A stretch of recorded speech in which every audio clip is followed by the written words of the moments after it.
오픈한 지 1년 2개월 만에 1억 매출을 달성을 했어요. 연예인분들도 다녀가시고 이번에 블루리본과 레드리본을 동시에 받게 됐어요. 양식 레스토랑 창업의 장점은 유행도 잘 타지 않거든요. 다른 창업 아이템보다 좀 더 오래 할 수 있는 일이라고 생각을 해요. 레스토랑은 보통은 사전에 검색을 하시고 예약을 하고 오신 경우가 많기 때문에 꼭 1층에 필요가 없습니다. 가장 중요한 거는 전에 요식업이 있었는지 없었는지에 따라서 좀 많이 달라져요. 전력이나 가스 등도 증설되어 있을 가능성이 높기 때문에 일단 추가 비용을 좀 줄일 수가 있어요. 저희가 주방이 5평 내외입니다. 브런치랑 파스타, 샐러드 섹션 이런 식으로 섹션이 나눠져 있거든요. 동선도 더 짧아지고 편하게 일을 하고 있습니다. 냉장, 냉동고는 나중에 추가를 하실 수가 있으니까 컴팩트하게 구매하시는 게 중요하고 다 스키피오라는 브랜드 쓰고 있어요. 성에도 많이 안 생기고 아주 좋습니다.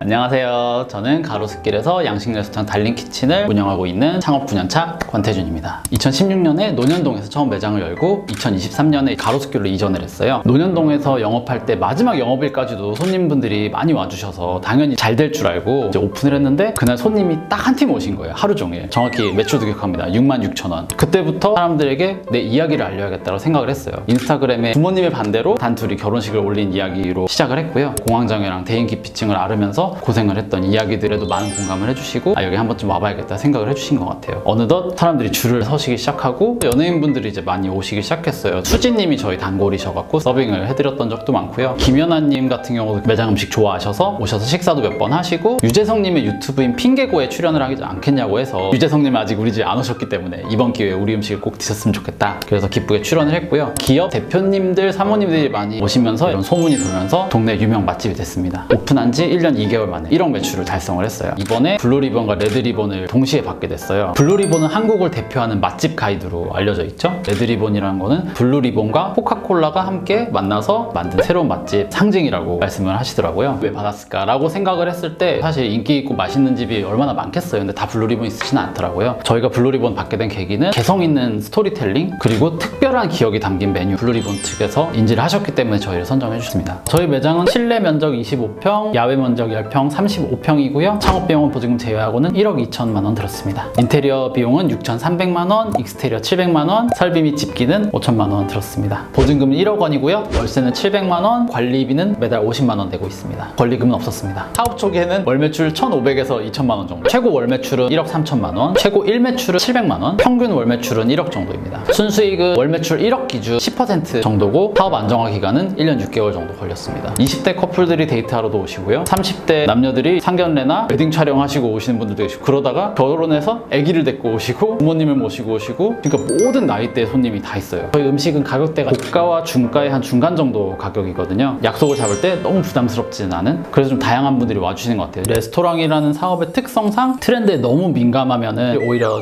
믿고 있던 손님들이 신뢰를 잃는 부분도 있으세요. 이 집은 꾸준하게 이걸로 쭉 잘하는 집이야 로 인식이 되는 게 훨씬 장기적으로 좋기 때문에 메인 메뉴들은 잘 안 건드리는 편이고 시즌 메뉴 같은 데서는 다양한 시도를 해봐서 손님들이 좋아하시면 이제 정착을 하기도 하고 매출이 별로 안 오르면 바로 또 빼기도 하고 그래서 투트랙 전략으로 가고 있어요. 재밌는 메뉴 있는데요. 저희 들기름 파스타가 있어요. 이번 여름에 시즌 메뉴로 개발을 했고요. 첫 출시부터 인기가 굉장히 많아갖고 확 상위권으로 이제 치고 올라오고 하면서 지금은 저희 정식 메뉴로 이제 올라가서 잘 팔리는 메뉴 이제 시그니처도 되고 베스트도 됩니다. 또 한 가지 팁은 메뉴를 개발할 때 아무리 프로페셔널 셰프라도 창작률은 굉장히 어렵고 특히 창업 초기에는 많이 피하시는 게 좋다고 생각하고 많은 사람들이 어느 정도 맛을 상상할 수 있고 야 이건 맛있겠다 싶은 메뉴들을 선택을 합니다. 그거를 계속 만들어 보면서 계속 디테일을 수정을 해요. 손님들 피드백도 들어오죠. 맛있게 드셨냐 뭐 하셨냐면 생각보다 많은 정보를 이야기를 해주세요. 손님들이 숨겨진 정보원이라고 보시면 돼요. 저희 같은 가로수길 업장도 압구정 로컬 장사가 70% 이상이거든요. 이 상권에 어떤 사람들이 어떤 니즈를 갖고 있느냐를 본인이 아느냐에 따라서 일단 지역이나 상권을 먼저 정하시는 게 중요한 것 같고요. 분위기 있는 레스토랑은 번화가나 중심가에 있질 않는 경우가 많아요. 번화가는 너무 분위기가 북적북적하기 때문에 번화가에서 조금 떨어진 5분 10분 정도 걸어서 가는 거리에 분위기 좋은 레스토랑들이 많이 위치해 있습니다. 저희도 딱 그런 위치에 있고요. 저희 매장은 일단 3층에 있고요. 외관에서는 눈에 잘 띄지 않아요. 근데 레스토랑은 보통은 사전에 검색을 하시고 이곳이 어떤 곳이고 어떤 음식을 팔고 어떤 사람이 하는지를 충분히 검색하고 오신 경우가 많기 때문에 꼭 1층에 필요가 없습니다. 그리고 가장 중요한 거는 오신 자리에 이전에 요식업이 있었는지 없었는지에 따라서 좀 많이 달라져요. 만약에 그전 식당이 있었으면 여러 가지 부분으로 유리한데요. 일단 설비가 들어갈 장소나 공간이 확실히 확보가 돼 있을 거고 전력이나 가스 가스 등도 증설되어 있을 가능성이 높기 때문에 일단 추가 비용을 좀 줄일 수가 있어요. 근데 외식업을 한 번도 해보지 않은 장소에 들어갈 경우에는 다른 층이나 이제 다른 옆 건물에 있으신 분들이 식당이 없던 공간에 식당에 들어오면 많이 불편하시거든요. 트러블을 겪는 경우를 많이 봤어요. 그래서 가능하시면은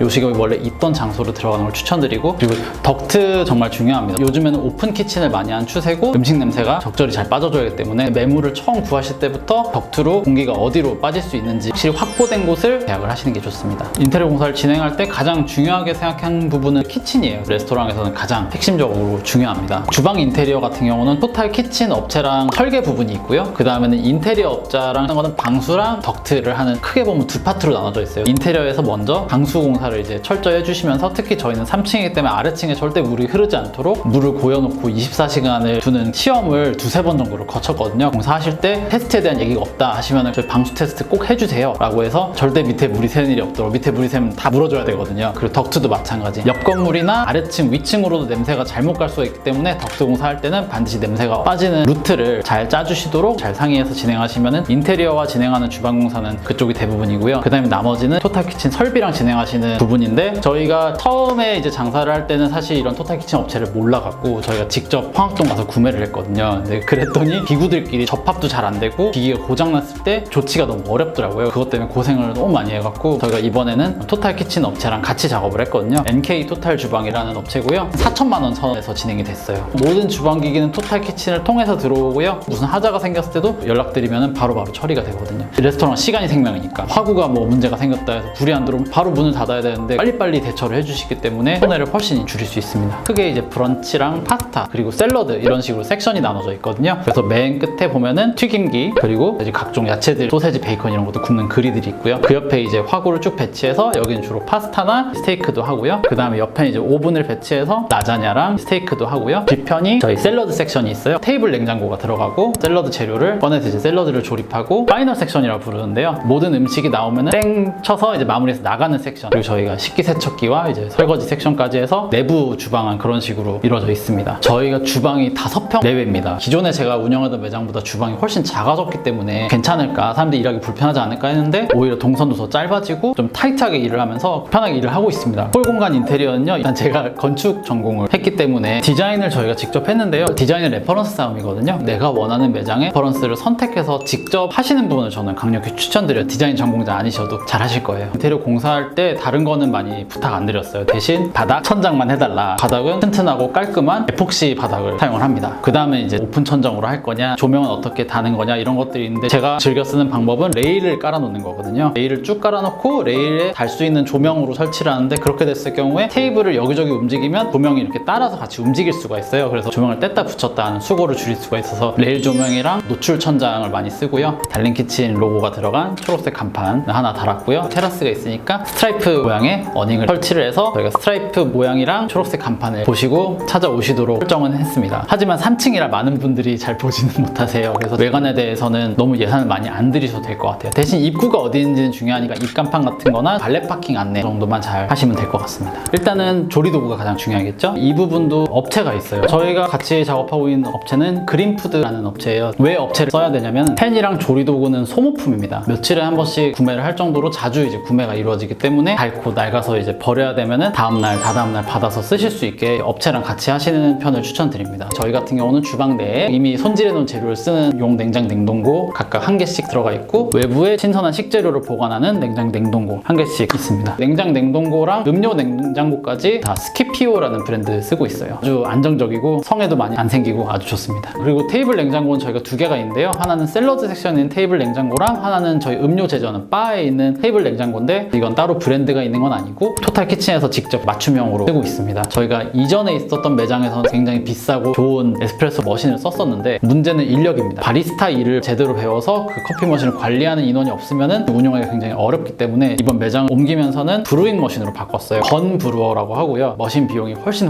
절감됩니다. 브루잉 머신을 바꿨을 때 장점은 리필을 하기가 너무 용이해요. 그전에는 매번 주문이 들어올 때마다 직접 제조를 해야 되기 때문에 리필을 할 속도가 안 나왔거든요. 그리고 또 한 가지 팁은, 이 브루잉 머신을 할 때 커피 맛이 떨어질까봐 걱정을 많이 하실 텐데, 저희 같은 경우에는 보난자 원두라고 이제 베를린에서 온 원두인데요. 이쪽 담당자랑 상담을 좀 오래 해갖고 브루잉 머신에 가장 적합한 비율을 이제 추천을 받고 직접 저희가 테스트해서 마셔봐서 예전에 에스프레소로 하던 거랑 비슷한 맛을 저희가 잡았거든요. 있거든요. 드시는 분들은 사실 아메리카노랑 구별을 전혀 못하세요. 메뉴판 같은 경우는 제일 많이 나가는 시그니처 제일 중요한 거는 뒤쪽으로 뺍니다. 왜냐면 어차피 거기까지는 눈이 가게 돼 있는데요. 제일 안 시키시는 메뉴가 일단 음료예요. 식사하면서 음료를 마시는 거가 아직은 좀 익숙하지 않다 보니까 음료를 가장 앞에 배치를 했어요. 음료 먼저 보셔라. 이런 음료가 있다. 중간에는 음료를 맨 뒤로 빼봤더니 음료 주문율이 많이 떨어지고 음료를 앞으로 배치했더니 음료 주문율이 조금 늘었어요. 그래도 저희가 또 재밌는 장치를 한 게 주문지를 만들었거든요. 그래서 이 주문지에서 체크를 해서 주문을 받는데 그렇게 했을 때 알바 한 명 정도는 절감이 됩니다. 서버들도 훨씬 주문을 쉽게 받을 수 있고 나중에 이제 주문하신 메뉴가 헷갈릴 때도 이렇게 주문 아까 넣으셨습니다 하면은 훨씬 더 손님들이랑 커뮤니케이션도 원활해져서 도움이 됐습니다. 저희가 한 가지 도움 받은 거는 신용보증재단이 있었는데요. 첫 창업할 때는 한 3천만 원 정도 대출을 맥스로 받았고요. 매장을 이전할 때는 신용보증재단 가서 8년간 영업했던 자료들을 다 건네드리고 심사를 받아서 1억 원 대출을 받아서 보증금을 했습니다. 라자냐가 인기가 특히 많고요. 거기에 저희는 어떤 킥을 넣냐면은